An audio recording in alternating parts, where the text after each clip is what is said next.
আরাধ্যা মা, আমার তোর আপেল গুলো খুব খেতে ইচ্ছে হচ্ছে। আমাকে কি তোর আপেল গুলো খেতে দিবি? নিজের আপন বাবার মুখে এমন কথা শোনার জন্য আমি মোটেও প্রস্তুত ছিলাম না। আমি বাবার কথাটা শুনে ভীষণ রকম চমকে গেলাম। আমি বাবাকে বললাম, না বাবা, আপনি আমার আপেল খেতে পারেন না। আপনি দয়া করে নিজের ঘরে চলে যান। আমার কথাটা শুনে আমার বাবার মন খারাপ হয়ে গেল। বাবার গোমড়া মুখটা দেখে আমার বুকের ভিতর কেমন যেন করে উঠল। আমি আপন মনে ভাবতে থাকলাম যে বাবাকে এমন করে না করে দেয়াটা আমার উচিত হয়নি। আমি নিজের মনের মাঝে বেশ কিছু সময় ধরে ছাই পাশ চিন্তা করে বাবার ঘরের দিকে এগিয়ে গেলাম। আমি বাবার ঘরের দিকে এগিয়ে যেতেই দেখতে পেলাম বাবা আমার। হ্যালো আমার কলিজার বন্ধুরা, কেমন আছো সবাই? বরাবরের মতো আজ ও তোমাদের মাঝে নতুন একটি ভিডিও নিয়ে আমি হাজির হয়েছি। আজ তোমাদের বলবো আমার নিজের আপন বাবার সাথে আমার জীবনের অসাধারণ একটি সত্যি গল্প। আমি শতভাগ সিওর হয়ে বলতে পারি আজকের ভিডিওটা দেখার পর তোমাদের ও জল আসবে। তাই তোমাদের অনুরোধ করছি সম্পূর্ণ ভিডিওটি দেখার। তো বেশি কথা না বলে চলো গল্প ফিরে যাই। আমি আরাধ্যা। আমার বয়স 25। আমি অবিবাহিত। আমি আমার বাবা মায়ের একমাত্র মেয়ে। আমার আর কোনো ভাই বোন নেই। আমি আমার বাবা মায়ের সাথে কলকাতা শহরে থাকি। আমি ছোটবেলা থেকে অনেক বেশি পড়াশোনা করতে চাইতাম। আমার ছোটবেলা থেকে একটাই ইচ্ছে ছিল, আমার বাবা ব্যবসা করতেন, যেই কারণে আমাদের পারিবারিক অবস্থা ও অনেক ভালো। আমি বাবা মায়ের একমাত্র মেয়ে দেখে আমি আমার বাবা মায়ের কাছে যখন যা আবদার করতাম, বাবা মা তখনই আমাকে তাই দিতেন। এতে করে আমার মনের মাঝে তাদের জন্য একটা পজিটিভ ধারণা জন্মায়। আমি আমার বাবা মাকে বলি আমি অনেক পড়াশোনা করে মস্তবড় অফিসার হতে চাই। আমার কথা শুনে আমার বাবা মা অনেক খুশি হলেন। সত্যি বলতে আমার বাবা মা ও চাইতেন আমি অনেক বড় অফিসার হয়ে বাবা মায়ের মাথা উঁচু করি। আর সেই জন্য আমার বাবা মা আমাকে অনেক সাপোর্ট করেন। আমিও মন দিয়ে পড়াশোনা করি। আমার পড়াশোনা নিয়ম করে চলছিল। সবকিছু স্বাভাবিকভাবেই চলতে থাকলো। একদিন আমি স্কুল শেষ করে সোজা নিজের বাড়ি চলে আসি। আমাদের বাড়ির মেইন গেট সব সময় লক করা থাকে, আর এই লকের চাবি আমাদের সবার কাছেই আছে। আমি দরজার লক খুলে ঘরের ভিতর প্রবেশ করতেই আমি দেখতে পেলাম আমাদের বাড়িটা একদম শান্ত হয়ে আছে। কোনো শব্দ নেই কারোর। আমি খানিক ভয় পেয়ে গেলাম। এমন তো কখনো আমাদের বাড়ি এমন নীরব থাকেনি। আমি আমার মায়ের ঘরের দিকে এগিয়ে গেলাম। আমি আমার মায়ের ঘরের সামনে আসতেই আমার চোখ পড়ল মায়ের ঘরের ভিতরের দিকে। আমি ঘরের ভিতরের দিকে তাকাতেই পুরোত হয়ে গেলাম। আমি নিজের চোখকে ও বিশ্বাস করাতে পারছি না। আমি দেখতে পেলাম আমার মা আর বাবা মিলে কাজ করছে। আমি বাবা মাকে কাজ করতে দেখে একদম নিশ্চুপ হয়ে ঠাঁই দাঁড়িয়ে থাকলাম। বাবা আর মাকে দূর থেকে এত খুশি দেখে আমার ও খুব ভালো লাগছিল। আমি তাদের কাজ করে দেখে আর তাদের খুশিটা দেখে নিজের জল সামলাতে পারলাম না। আমি কাপড় দিয়ে নিজের জলটুকু মুছে নিয়ে কোনো শব্দ না করে নিজের ঘরে চলে আসলাম। আমি নিজের ঘরে এসে আপন মনে বাবা আর মায়ের কথা ভাবছিলাম। বেশ কিছু সময় আমি বাবা মায়ের কথা চিন্তা করার পর নিজের হাতের কাজ সেরে ফেললাম। হাতের কাজ সেরে আমি ফ্রেশ হতে চলে গেলাম। আমি ফ্রেশ হয়ে নিজের ঘরে আসতেই মা আমার ঘরে এসে আমাকে জিজ্ঞেস করল, কিরে আরাধ্যা, কখন এসেছিস বাড়িতে? আমাকে ডাকিসনি কেন? আমি আমার মায়ের মুখের দিকে তাকিয়ে মুচকি হাসি দিয়ে মাকে বললাম, এই তো মা, একটু আগেই এসেছি। তোমাকে ডাকতাম, তবে হয়েছে কি জানো তো মা, আমার মাথাটা ব্যথা করছিল, তাই তোমাকে ডাকিনি। নিজের ঘরে চলে এসেছি। মা আমার কথাটা শুনে একটা স্বস্তির নিঃশ্বাস ফেলল আর আমাকে বলল, ঠিক আছে, তুই একটু বিশ্রাম নে, আমি খাবার রেডি করছি। এই বলে মা আমার ঘর থেকে চলে গেলেন। মা চলে যাওয়ার পর আমি আনমনে হেসে ফেললাম। অতঃপর খাবার খেতে চলে গেলাম। আমার দিনকাল এমন করেই কাটছিল। তবে সেই দিনের মতো আর কখনো আমি বাবা মাকে কাজ করতে দেখিনি। এইদিকে আমার 10ম শ্রেণীর পরীক্ষা ও চলে আসলো। আমিও 10ম শ্রেণীর পরীক্ষা দিয়ে উচ্চ শিক্ষার জন্য চলে গেলাম দিল্লিতে। আমার বাবা মা থেকে গেল কলকাতায়। আমি দিল্লিতে এসেছি মূলত হোস্টেলে থেকে পড়াশোনা করার জন্য। দিল্লিতে আমার কোনো আত্মীয় নেই, তাই আমাকে হোস্টেলে থেকেই পড়াশোনা করতে হবে। দিল্লির কলেজে ভর্তি হবার পর আমার কাছে অনেক ভালো লাগলো, কারণ এই কলেজের সবকিছুই খুব সুন্দর।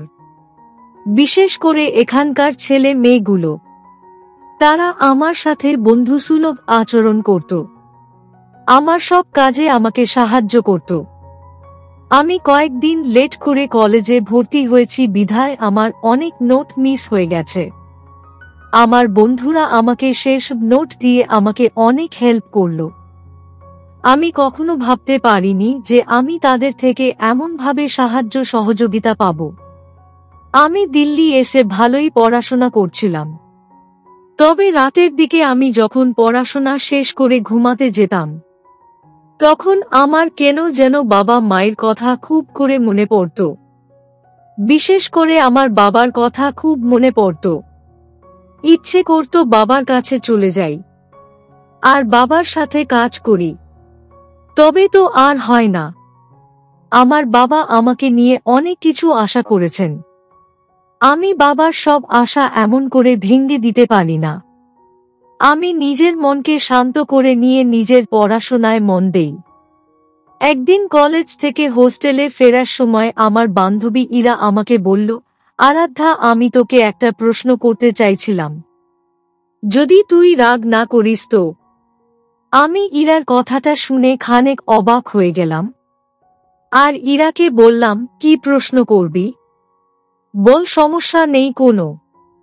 ইরা আমার সম্মতি পেয়ে আমাকে জিজ্ঞেস করল, আচ্ছা, তোর কি রাতে ঘুম খারাপ হয়? আমি ইরার প্রশ্ন শুনে খানিক অবাক হয়ে ইরাকে জিজ্ঞেস করলাম, আমার ঘুম হয় কি না সেটা জেনে তুই কি করবি? ইরা আমাকে বলল, না, আমি গতকাল দেখেছি তুই না ঘুমিয়ে হাতের কাজ করছিস, তাই জিজ্ঞেস করলাম। আমি ইরার কথাটা শুনে মুচকি হাসি দিয়ে বললাম, ওহো, এই ব্যাপার। আসলে মাঝে মাঝে ঘুম আসে না, তখন একটু হাতের কাজ করি। ইরা বলল, ওহো, না, এসব ঠিক আছে। আমি নিজেও মাঝে মাঝে হাতের কাজ করি। আসলে হয়েছে কি, একে তো আমরা নিজেদের পরিবার থেকে অনেক দূরে আছি। বাবা মায়ের কথা, বাড়ির অন্যান্য লোকজনের কথা খুব মনে পড়ে। তাই এখানে আমাদের মন টিকে না। ঠিক বললাম তো? আমি বললাম, ঠিক বলেছিস। আমি আর ইরা কথা বলতে বলতে হোটেলে চলে আসলাম। ইরা আমাকে তার পরিবারের সম্পর্কে বলল। ইরার পরিবারটা অনেক বড়। ইয়ার বড় দাদা আছে। ইরার দাদা অনেক ভালো একজন মানুষ। সব সময় ইরাকে অনেক স্নেহ করে। ইরা ও বাড়ি গেলে নিজের দাদাকে ছাড়া অন্য কিছু বোঝে না। ইরা সব সময় নিজের দাদার সাথে থাকে। আরো অনেক কথা বলল ইরা। ইরার কথাগুলো শোনার পর আমি ও আমার পরিবারের সম্পর্কে ইরাকে বলি। আমরা দুজন কথা বলতে বলতে হোস্টেলে চলে আসি। হোস্টেলে এসে আমি নিজের রুমে প্রবেশ করতেই অনেক অবাক হয়ে গেলাম। আমি দেখতে পেলাম আমার রুমে আমার বাবা বসে আছে। আমি বাবাকে বসে থাকতে দেখে ভীষণ রকম অবাক হয়ে গেলাম। আমি আমার বাবার পাশে গিয়ে বসতেই বাবা আমাকে বলল, আরাধ্যা, মা আমার, তুই এসেছিস। আমি আমার বাবার ফ্যাকাসে মুখটা দেখে আমার বুকের ভিতর কেমন যেন মোচড় দিয়ে উঠল। আমি আমার বাবার দিকে এগিয়ে এসে আমার বাবাকে জিজ্ঞেস করলাম, বাবা কি হয়েছে? আপনার মুখটা এমন শুকিয়ে আছে কেন? বাড়ির সব ঠিক আছে তো? আমার প্রশ্ন উত্তরে বাবা তার চোখের জল ফেলে দিয়ে আমাকে বলল, তেমন কিছু হয়নি। তোর মা অনেক অসুস্থ, তোকে বাড়ি নিয়ে যেতে বলেছে। চল মা, কয়েকদিন বাড়ি গিয়ে থেকে আয়। আমি বাবার কথাটা শুনে আর 1 মিনিটও অপেক্ষা করলাম না। আমি আমার বাবা মাকে অনেক বেশি ভালোবাসি। আমার এই পৃথিবীতে বাবা মা ছাড়া আপন আর কেউ নেই। আমি দ্রুত নিজের জামা কাপড় গুছিয়ে নিয়ে সোজা ট্রেনে চড়ে দিল্লি থেকে কলকাতায় চলে আসি নিজের বাবার সাথে। বাড়ি ফেরার সারাটা পথ বাবা নানা ধরনের কথা বলতে থাকল। বাবার সাথে এতটা মাস পর আজ সামনাসামনি কথা বলতে পেরে আমার নিজের মনের মাঝে এক অদ্ভুত শান্তি কাজ করতে লাগল। আমি আর আমার বাবা মিলে গল্প করতে করতে আমাদের বাড়ি চলে আসলাম। আমি বাড়ি এসে সোজা আমার মায়ের কাছে চলে যাই। মায়ের কাছে যেতেই মা আমাকে দেখে বলল, মা তুই এসেছিস?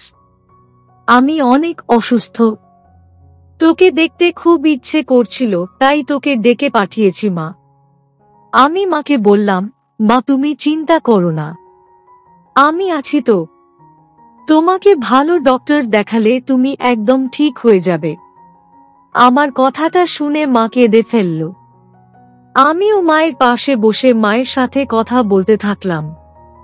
এত মাস ধরে জমে থাকা কথাগুলো শুনতেই মা যেন আরোগ্য লাভ করল। আমি মায়ের সাথে বসে অনেকক্ষণ ধরে গল্প করে অতঃপর ফ্রেশ হতে চলে গেলাম। আমি ফ্রেশ হয়ে নিয়ে নিজের ঘরে আসতেই আমি আমার জামা কাপড়গুলো গুছিয়ে রেখে মায়ের জন্য স্যুপ তৈরি করতে চলে গেলাম রান্নাঘরে। আমি রান্নাঘরে এসে স্যুপ তৈরি করতেই আচমকা আমার বাবা রান্নাঘরে চলে আসলো। বাবা রান্নাঘরে এসে আমাকে উদ্দেশ্য করে বলল, আরাধ্যা মা, আমার তোর আপেলগুলো খুব খেতে ইচ্ছে হচ্ছে। আমাকে কি তোর আপেলগুলো খেতে দিবি? নিজের আপন বাবার মুখে এমন কথা শোনার জন্য আমি মোটেও প্রস্তুত ছিলাম না। আমি বাবার কথাটা শুনে ভীষণ রকম চমকে গেলাম। আমি বাবাকে বললাম, না বাবা, আপনি আমার আপেল খেতে পারেন না। আপনি দয়া করে নিজের ঘরে চলে যান। আমার কথাটা শুনে আমার বাবার মন খারাপ হয়ে গেল। বাবার গোমড়া মুখটা দেখে আমার বুকের ভিতর কেমন যেন করে উঠল। আমি আপন মনে ভাবতে থাকলাম যে বাবাকে এমন করে না করে দেয়াটা আমার উচিত হয়নি। আমি নিজের মনের মাঝে বেশ কিছু সময় ধরে ছাই পাশ চিন্তা করে বাবার ঘরের দিকে এগিয়ে গেলাম।